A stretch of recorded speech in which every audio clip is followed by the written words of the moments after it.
Hi guys, welcome to our YouTube channel science के साथ। I am Suhani Patel from ssclasses.in. This is our second video of organic chemistry on second chapter rearrangement reaction. We have covered first chapter of organic chemistry, carbons and their reaction with proper explanation of 20 MCQs. And also covered all MCQs on industrial and inorganic chemistry. तो सारी video की link आपको description box में मिल जाएगी, so please watch that video. So आज के इस वीडियो का पहला क्वेश्चन स्टार्ट करते हैं। First question is the most stable carbocation among the following is. यहाँ पे 4 ऑप्शंस है। यहाँ पे पूछा है कि मोस्ट स्टेबल कार्बोकटायन कौन सा है, जैसा कि stability of carbocation is stabilize by plus I effect. इस क्वेश्चन का जो करेक्ट आंसर है ये ऑप्शन ए है, क्योंकि यहाँ पे 3 मिथाइल ग्रुप है और methyl group is electron donating group which give rise to plus I effect and plus I effect stabilize carbocation. और जो रिमेनिंग ऑप्शन है वो प्राइमरी कार्बोकटायन है और ए जो है वो टर्शरी कार्बोकटायन है, इसीलिए option A is correct answer.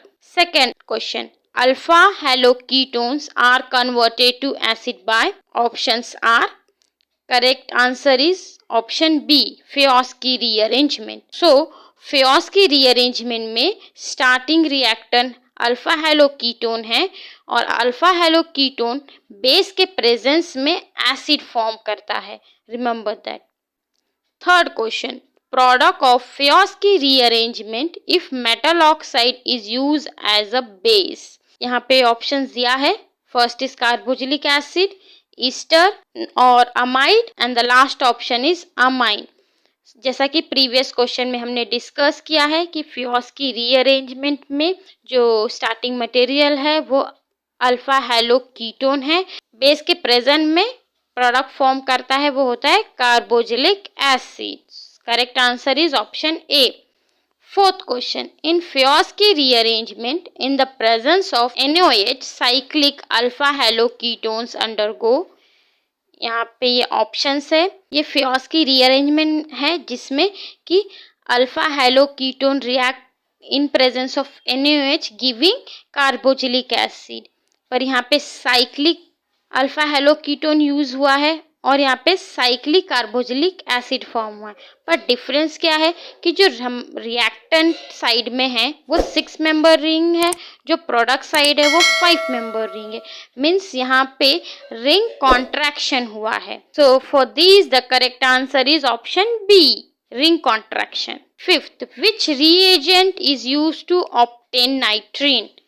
Options are, यहाँ पे 4 ऑप्शंस दिए हैं और पूछा है कि कौन सा ऐसा रिएजेंट है जिससे कि हम नाइट्रीन ऑब्टेन कर सकते हैं।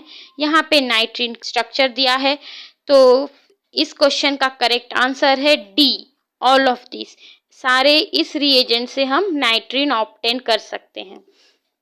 Sixth question, the acid catalyze reaction of ketones with per-acid or per-oxy acid to form ester or lactones is called as।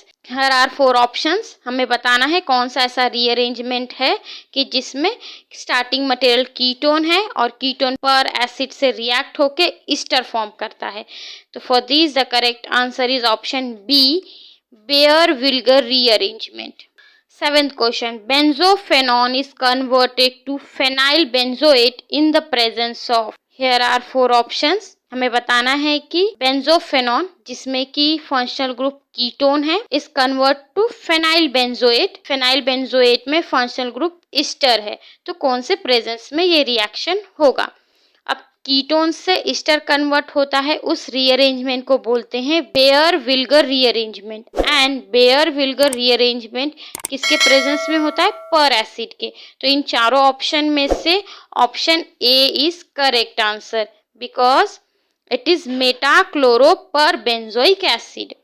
8th question, cyclic ketone give lactone in the presence of. Here are 4 options. हमें बताना है कि cyclic ketone lactone किसके presence में देगा। तो यहाँ पे मैंने लैक्टोन्स का स्ट्रक्चर लिखा है। अब lactones means what, cyclic form of ester is known as lactone. Previous हमने डिस्कस किया है कि कीटोन अगर ईस्टर फॉर्म करता है तो उसे बोलते हैं Baeyer Villiger rearrangement, and Baeyer Villiger rearrangement per acid के प्रेजेंस में होता है। So for this the correct answer is option D, both B and C. B और सी ऑप्शन में पर एसिड है। जैसे कि एसिटिक एसिड नॉर्मल आपको फॉर्मूला पता होगा, अगर उसमें एक ऑक्सीजन एक्स्ट्रा डालते हैं तो उसको बोलते हैं पर एसिड, और मेटाक्लोरो पर बेंजोइक एसिड में भी एक ऑक्सीजन एक्स्ट्रा होता है। इसका जो नॉर्मल एसिड है, मतलब जैसे एसिटिक एसिड में एक ऑक्सीजन डाला तो पर एसिड फॉर्म होता है, वैसे ही बेंजोइक एसिड में एक ऑक्सीजन एक्स्ट्रा डाला तो पर बेंजोइक एसिड फॉर्म होता है। Ninth question. In which rearrangement ketone, hydroxyl amine and acid are used to form amide? यहाँ पे ऑप्शंस दिया है, पूछा है कौन सा ऐसा रीअरेंजमेंट है जिसमें कीटोन, हाइड्रोक्सिल अमाइड और एसिड यूज होता है फॉर्म करने के लिए amide. So correct answer is option A, Beckmann rearrangement. Beckmann rearrangement में कीटोन रिएक्ट होगा हाइड्रोक्सिल अमाइन के साथ फॉर्म करने के लिए ऑक्साइम, और oxime in presence of acid form करेगा amide. 10th question. Condensation of ketones with hydroxyl amine form. Options are A is acid, B is ester, C is amine, D is oxime. यहाँ पे reaction दिया है ketone reacting with hydroxyl amine, जो ये product form हुआ है oxime है। तो for this the correct answer is D, oxime. ये बेकमन रीअरेंजमेंट का इंटरमीडिएट है। 11. Cyclic ketone give lactam in presence of. यहाँ पे 4 ऑप्शंस है, हमें बताना है कि साइक्लिक कीटोन लैक्टम किसके प्रेजेंस में देगा। सो पहले हमें पता होना चाहिए कि लैक्टम मीन्स व्हाट। यहाँ पे मैंने स्ट्रक्चर दिया है, जो साइक्लिक फॉर्मेशन ऑफ अमाइड होता है उसे हम लैक्टम बोलते हैं। यहाँ पे एग्जांपल दिया है मैंने एप्सिलॉन क्रेपोलैक्टम का। तो ये बेकमन रीअरेंजमेंट है, और बेकमन रीअरेंजमेंट किसके प्रेजेंस में होगा? Correct answer is option C, NH2OH और एसिड के प्रेजेंस में होगा। 12th question. Product of Beckmann rearrangement is, options are acid, amide, amine, and the last option is ester. Correct answer is amide, B option. 13th question. The acid catalyze rearrangement of vicinaldiol, 1,2-diol or glycols to form ketone is called as. Here are 4 options.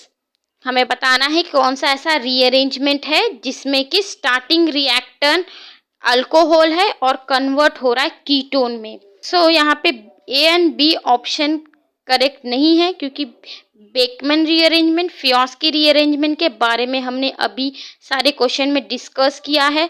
तो किसी का भी starting material alcohol नहीं है और जो product form हो रहा है कीटोन नहीं है।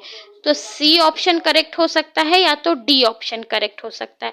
तो इस क्वेश्चन के लिए correct answer is C option, pinacol pinacolone rearrangement. Name reaction से ही पता चल जा रहा है। पिनेकॉल, इसका जो लास्ट वर्ड है वो OL है, मतलब अल्कोहल स्टार्टिंग मटेरियल। पिनेकॉलन मीन्स यहाँ पे ONE से एंड हो रहा है, मतलब कीटोन फॉर्मेशन हो रहा है। Remember that. 4.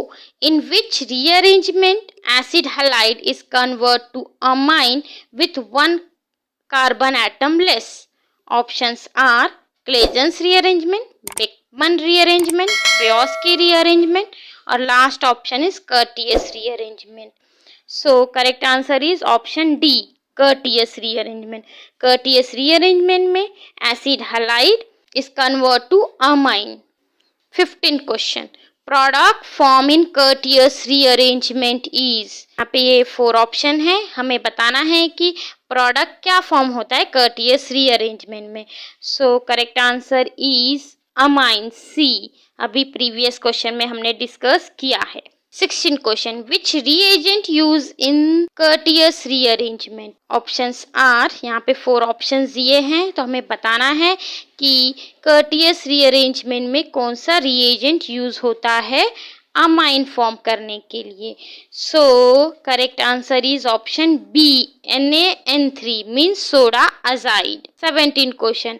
Allyl vinyl ether is the starting reactant of. हमें इस क्वेश्चन में ये बताना है कि कौन सा ऐसा रीअरेंजमेंट है जिसका कि starting reactant allyl vinyl ether है। सो अभी हम एलिमिनेशन मेथड से जाएंगे। D option, Baeyer Villiger rearrangement में starting material is ketone. In C option, pinacol pinacolone rearrangement में स्टार्टिंग मटेरियल अल्कोहल है।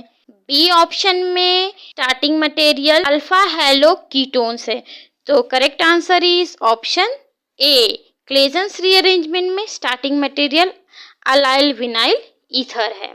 18 question, Claisen rearrangement is 3,2 sigma tropic reaction, B option is 2,2 sigma tropic reaction, C is 1,3 sigma tropic reaction, D is 3,3 sigma tropic reaction। So हमें बताना है कि क्लेजेंस rearrangement क्या है। Correct answer is option D, Claisen rearrangement में 3,3 sigma tropic reaction होता है जो कि पेरिसाइक्लिक मैकेनिज्म से होता है। 19 question, Claisen rearrangement is not an. Options are, हमें बताना है कि क्लेजेंस रीअरेंजमेंट इस 4 ऑप्शन में से कौन सा फॉलो नहीं करता है। हाँ, तो A option is exothermic, B is second order kinetics, C option 3,3 sigma tropic reaction, and D option is pericyclic. So for this the correct answer is option B, second order kinetics. क्लेजेंस rearrangement exothermic भी है, 3,3 sigma tropic reaction भी है जैसा कि previous हमने देखा है, और डी ऑप्शन भी है क्योंकि pericyclic reaction 3,3 sigma tropic reaction देता है। तो सो बी, क्योंकि Claisen rearrangement is first order kinetics और यहाँ पे सेकेंड ऑर्डर काइनेटिक्स बोला है। 20 question, product form in Claisen rearrangement ई। यहाँ पे ऑप्शंस दिए हैं 4, हमें बताना है कि प्रोडक्ट कौन सा फॉर्म होता है क्लेजेंस रीअरेंजमेंट में। So correct answer is option C, gamma delta unsaturated carbonyl carbon, ये प्रोडक्ट फॉर्म होता है क्लेजेंस रीअरेंजमेंट में। I hope you have understood all these 20 questions. These 20 questions are very important. I have covered all rearrangement reactions.